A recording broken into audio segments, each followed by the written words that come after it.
Comics and kilt blowing with artist Jenny Breeden today on The Kilt Father. My name is Mark Gunn. I am a Celtic musician and podcaster and your host. And this week you can look for me on Facebook Live a whole bunch. I'm doing a Coffee with the Kilt Father to promote an internet concert I'm doing on Thursday, November 16th. That's this Thursday at 8 p.m. Central Standard Time. Tickets are $15 and you can get them on the Kilt Father store on Square. There's a link in the show notes. Now this will most likely be a small group of viewers, so feel free to bring your song requests and come ready to chat with me. I decided I'm only releasing one episode of the Celtic Christmas podcast this year. That means I'm going to focus on Spotify playlists of Christmas music instead. Rather, I'm going to be listening to a lot of Christmas music on Spotify. So whether you listen or not is kind of irrelevant, but I do want to share my playlist with you with the hope that you might enjoy some of the songs, some of which are mine. So you'll be able to enjoy my music as well as some of my compilations and artists from the Irish and Celtic Music Podcast. There's a lot of great music, so I hope you'll check it out. My latest playlist is called Christmas Drinking Songs. And again, a link in the show notes. There's also a new sale up on the Brobdingnagian Bards Square store. It's an incredible deal. Go to thebards.net if you want to get Brobdingnagian Bards CDs. This is the best offer you're ever going to see. The offer is good until the end of November, so go order it now. All right, this month I have an interview with Jenny Breeden. She's the author of Devil's Panties comic strip. She's been doing it for a long time, and I interviewed her at GenCon as the convention opened. Unfortunately, we only made it about halfway through the interview before the vendor's hall was fully open, and the interview came pretty much to an abrupt end. She had customers, so I had to let her go. So I guess I'll have to seek her out in the future to finish the interview. All right, here we go. Comics and Kilt Blowing with Jenny Breeden. Stick around after the interview as I share thoughts on Facebook Live and my new virtual tip jar. Here's Jenny Breeden. This is the Kilt Father, Mark Gunn. I'm here with Jenny Breeden, who is the author of Devil's Panties and has been for the longest time. And it's a comic book. It's not porn, right? No, the porn is sold separately. Oh, whoa, hey, okay. Oh, yes, it is. Look at that. Oh, that is. So I've actually never looked at that part. No, it's a very different. It's a back room type of, because the Devil's Panties is a journal comic that my mother reads. And id is not. Oh. It is not a journal comic that I will admit to. And I used to say my mom didn't read it, but then she did buy it, and she came back and she was like, "There's not much plot." And I was like, "Mom, it's porn. There's not supposed to be plot." Okay, I'm a little speechless now because I really, I come by and see you all the time, and kilt blowing. I wear a kilt, yes. So it's something that I hadn't thought much about. Sometimes I don't know. Where my lineage came from, man. I am the boring one of my family. Uh-huh. You have no idea. Oh yeah. I didn't want my mom to read the porn comic because I was worried she would give me pointers. Or that she would call me out on inconsistencies. She's like, "You can't actually get that position without a chair and more duct tape." And I'm like, "Mom, I didn't need to know that." So the fact that I chase men down with a leaf blower is nothing new to the Breeden household. Right. Actually, the words of wisdom my mom gave me when she dropped me off at college was, if you need extra spending money, nude modeling pays really well. And don't streak pregnant because it's more of a waddle and nobody really wants to see that. And so the fact that I have literally chased men down were you one of the first? I was. It was GenCon a long time ago. I don't know. Back when I was free range. I want to say that was 11 years ago. I don't know. I think you were already doing it that time. So it was a couple years, at least two or three years into it, that I think you chased me down. Yeah, but I think we still met before then. I think we still met before. I was walking by your table. Maybe in like Virginia or something. I feel like we have definitely the con. You do conventions long enough. Yeah, exactly. Considering come October, the Devil's Panties is going to be old enough to drive. Oh, congratulations! Oh, yeah. 18. Wow. Well, 16. You drive at 16. Yeah, no, it's not quite voting age. Right. You're not going to let it vote, but yeah. Now I used to be free range. Now it's called a hard surface blower. Uh-huh. Home Depot's words, not mine. That it is a cordless, lightweight. I can drop it and run if need be, which at one point I needed to be. And I used it at Dragon Con, not the weirdest thing going on. When was the first year you did that at Dragon Con? Because the first year was walking up to guys and saying, "Pardon me, could you be in a calendar?" And they would say yes, and I'd pull out the leaf blower, and you always knew who was regimental because they would go, "Oh no, oh no, no." And one guy grabbed his knees, and I went, "Really? You got it. You need that much protection, honest." That's the boy-man liar size chart. And so at DragonCon after midnight, What year was that? Did you start? I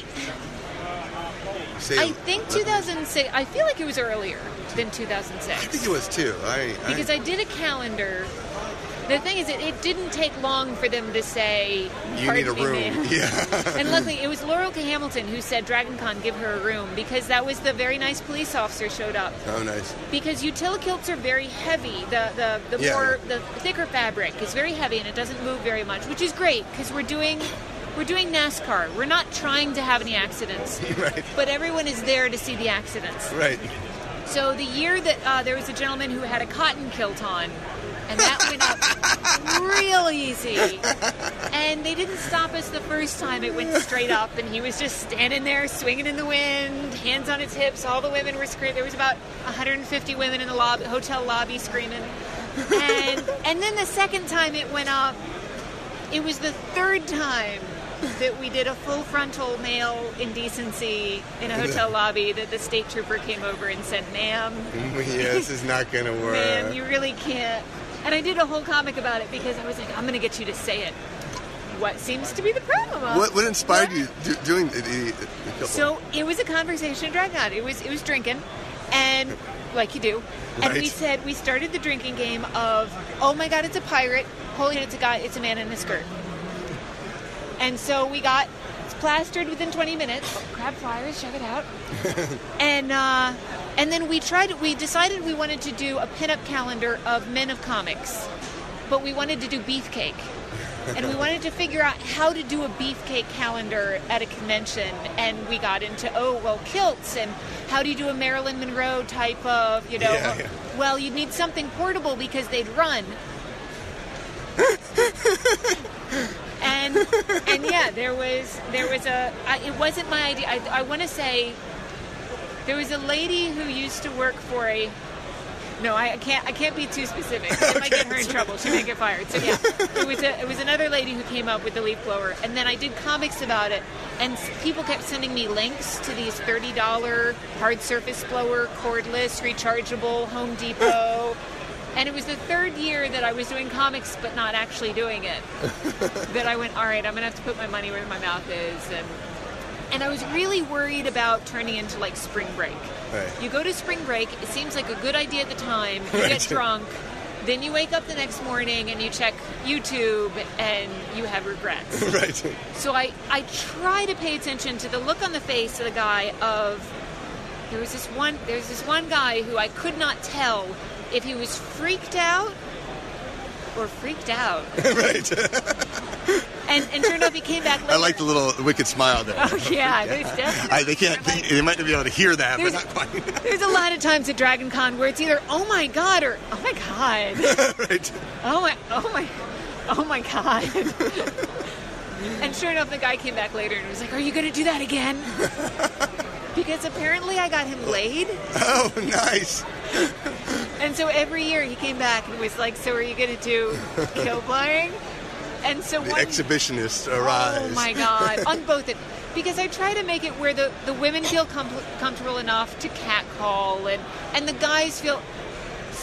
Once upon a time, a lady online got really upset and said, "This woman is terrible. She's assaulting men with a leaf blower, and it's, these poor men."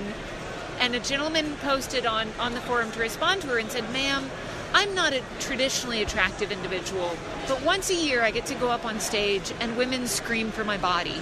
Don't take this away from me." Right. So yeah, I try to be very careful on if a guy says no. Yeah, I'm a little too shy myself to actually do that. Well, and it is terrifying. I have to admit, I get up on stage in front of 375 women, people who are screaming, and they're not looking at me. Right. So any of the guys who come up on stage are amazing because that is intimidating and horrifying. And there's guys who come up who, one guy looked like Vin Diesel. He was just all muscle and bald and gorgeous. And he came up and he goes, I am so scared right now. I feel like I'm going to hurl. And the thing about it is that it's not necessarily the most attractive. It's not necessarily... We've had beefcakes go up there, and the women are like, yay, you're muscular, whatever. And then Doctor Who comes up, and we lose our mother minds. Right. The one guy that just laid everybody out dresses as the Goblin King. We lose our shit. We're just like, it's the Goblin King, oh my God. And he That's geeks for you. Oh my God. So it's more the costume than the body type. Yeah. You know, it's whatever body type you want. But if you dress as Captain Jack Harkness, right. or, oh my God, or Doctor, we will just lose it. Right, right. So, and my favorite was a guy who dressed as a zombie. And he started shuffling across stage, and halfway across stage, it fell off and flopped and bounced. And they had taken makeup and they had painted it to look like it. Yeah, it was amazing. So yeah, definitely, it's more. We appreciate a thought out costume That's more awesome. than anything else. So let's take a quick step back. When did you start doing art? Art in general. When did you start creating? How long? Oh, my dad was a soapstone sculptor, and my mom did stained glass, and there were... So art runs deep in your blood. Yeah, it's only weird that I do art because an accountant's kid isn't going to be an accountant. Yeah, I mean, I went to art school, and my family was like, yeah, that's unique. When did you start doing it professionally then? So, well, I went to Savannah College of Art and Design. I majored in comic books. Okay. I have a sequential art major. Cool. And then I started drawing the daily comic, just to draw every day. Because you go to college for something, and then when you get out of college, you get a day job, and then you have to get the day job to pay the bills, and then you don't go back to what you went to college for. So drawing the comic every day was a way to get a day job and keep doing what I went to college for. The first time that I had somebody donate, just give me $50. Wow. And I was like, that's a huge amount of money to just give. And then I had to get my brakes fixed. And I went, oh, there is a difference between an artist's income and a living income. Right.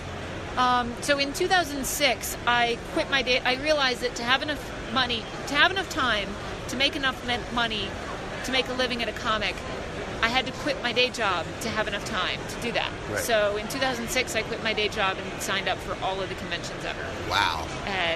And so, yeah, that's now... I make enough to support myself if I'm living in a house with a lot of people. Right. Yeah, I understand. I need to comment. Yeah. I don't have a new car. I can't pay for health insurance. So you definitely have either a lot of housemates or a significant other who's helping you out, or but yeah, every single day for 16 years. 16 years. And you were doing a blog comic before that? Is that how? Oh, this is all... I mean, like before 2006. Yeah, no, this is all... So 2001 was when I posted the first comic. Okay, and you did it on a website? Yeah, that's the Devil's Panties. Devilsdale.com? The devilspanties.com is October 8th, 2001 was the first comic went up. Okay. And that was... Before that was just scribbles on paper in the dorms of funny things that happened.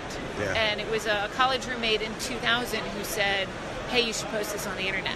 And you were still in college while this was going on. Oh yeah, this was so actually Chris Daly he was doing a webcomic called Strip Tease, because there's Strip Search, which is something very different. Yeah.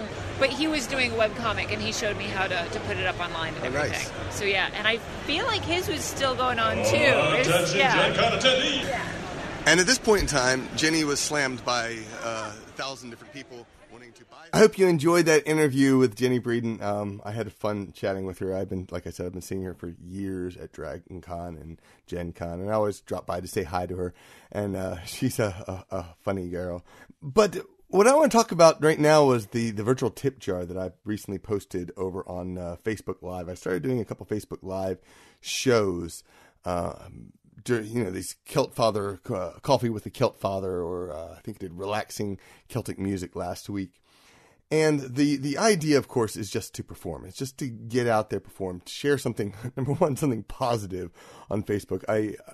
Facebook drives me crazy because there's so much negativity, and it's my fault because, I keep reading all the crappy things that people say, and it consequently brings more of that stuff into my feed. And so it's all my fault. I accept that. But, the more that they are very smart algorithms, you read those, the political stuff, and it's going to bring you more political stuff. And so that's all on me. But nevertheless, I feel like most people out there are in a similar situation.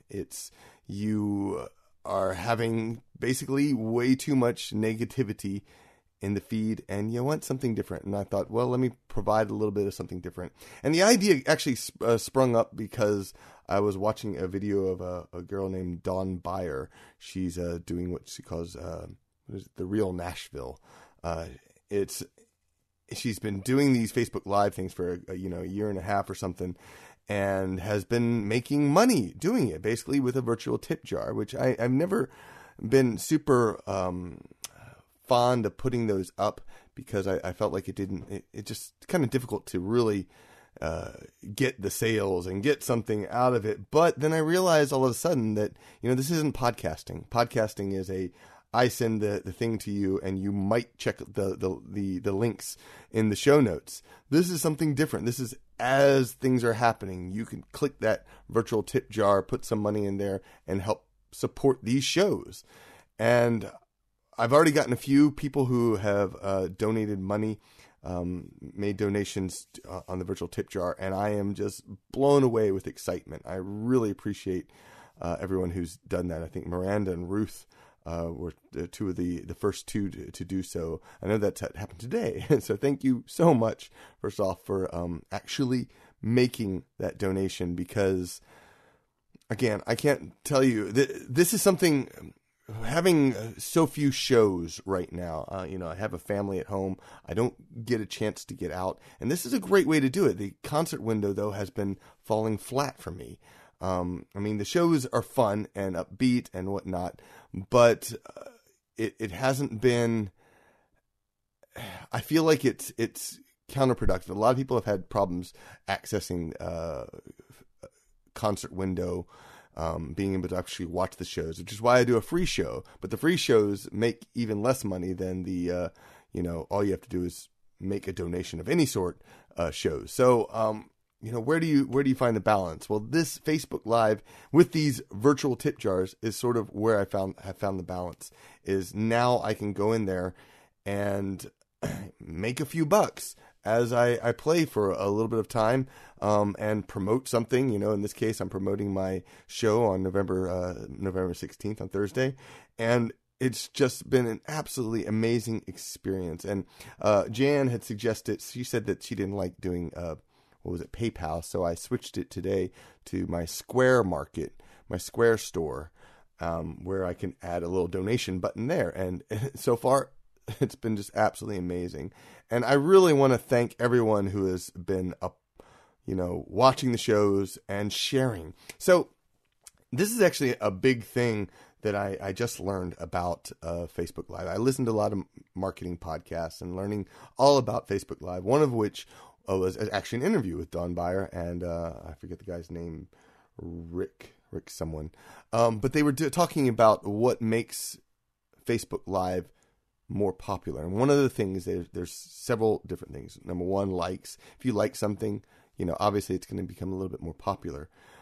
If you love something, if you comment, even more popular. It adds a little bit more of the popularity. And finally, the cream of the crop is the share. If you share a video, then it's going to expand the reach. And that's my goal with these Facebook Lives, is trying to reach more people. My goal is to, sit down, number one, play some fun music that you'll enjoy singing along to, but also to make new fans.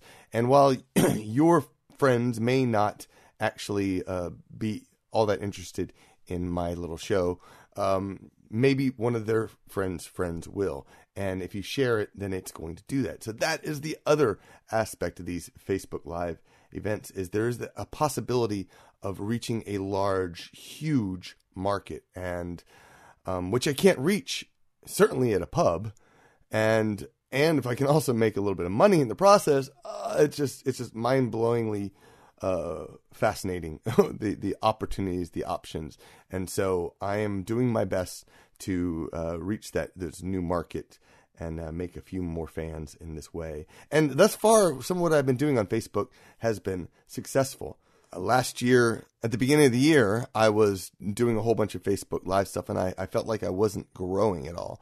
I made a couple new likes on my Facebook page, which doesn't amount for anything. I was getting no people joining my mailing list. However, I found a new way to advertise as well, hitting up the brown coat community, and that's been very successful. Now, these shows, which I am trying to sponsor the posts to try to get them a little bit more reach, they're not being huge, but they are starting to reach out and attracting a few new fans, and that's what it's all about. So that is what I want to ask you to do. If you're able to give a few bucks when you're watching one of those shows, that would be awesome. I would really appreciate it. You don't have to, but it helps a lot to keep these shows worth, keep me doing these shows.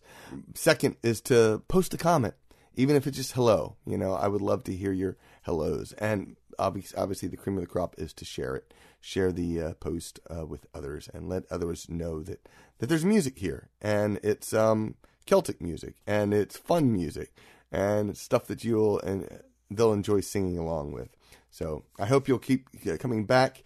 If you want to get some free music, you can head on over to CelticDownload.com.